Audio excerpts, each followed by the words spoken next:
எனக்கு வேலையே போச்சு. இப்ப அதுக்கு என்ன? 10 நாளா வேலை தேடி அலைகிறோம். கையில இருந்த காசெல்லாம் செலவழிஞ்சு போச்சு.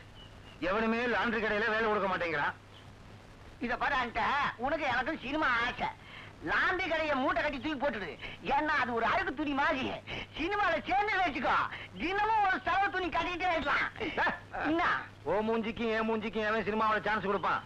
அப்படியே சினிமால சேர்ந்துட்டோன்னு வச்சுக்கோ, ஜனங்க நம்ம பார்த்து பயந்துடாது.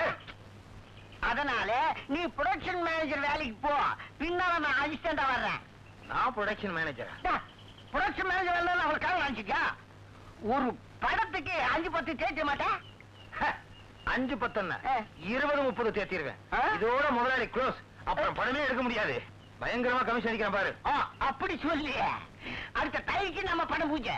எந்த கம்பெனில நமக்கு வேலை கொடுக்கறான்? இத பாரு, அந்த தெருக்கோடியில ஒரு இழுச்ச வாங்க புச்சா கம்பெனி வச்சுக்கிறான். உன்னை யானை புலின் சிங்கம் சொல்லி அப்படியே ஏற்றி விட்டுறேன். அப்ப சரி, உன்னை எலி பெருச்சாலின்னு சொல்லி உன்னை அசிஸ்டண்டா சேர்த்துக்கிறேன். Come on.